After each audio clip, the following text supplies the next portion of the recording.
Да, я слышала, что пропадали люди. Где они? Непонятно. Вельмі дрэнна, калі мы к гэтаму прыйшлі. Ну, может, это опять же нас хотят напугать, чтобы мы сидели дома по воскресеньям.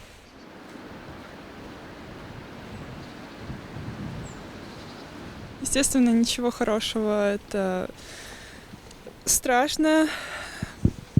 Это отсылки к ужасному прошлому. Я не знаю, что еще сказать. Я, конечно, против. Нельзя так делать в 21 веке. Это ужасно. Какой концлагерь. Мы же все люди, все должны по-человечески друг к другу относиться. Ну, я первый раз об этом слышу, если честно. Не знаю. Это, конечно, очень плохо, если это на самом деле так. Но будем надеяться, что это все-таки не так, и это неправда. Но это очень мрачно на самом деле. Я не понимаю, как можно вообще такое еще строить и как люди вообще способны на такое.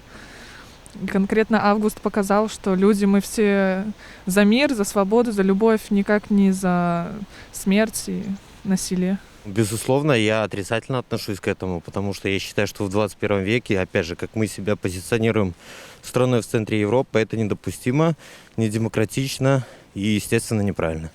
Я отрицательно к этому отношусь. А что он еще может сделать? Скажите. Что?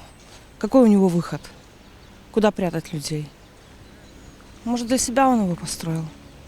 Ну, кто-то дворцы строит, и пусть вот он там и останется. А что здесь можно думать? Ну, на самом деле, возмутительно, и сама идея даже вообще противоречит всем принципам разумности. Вот, как-то так.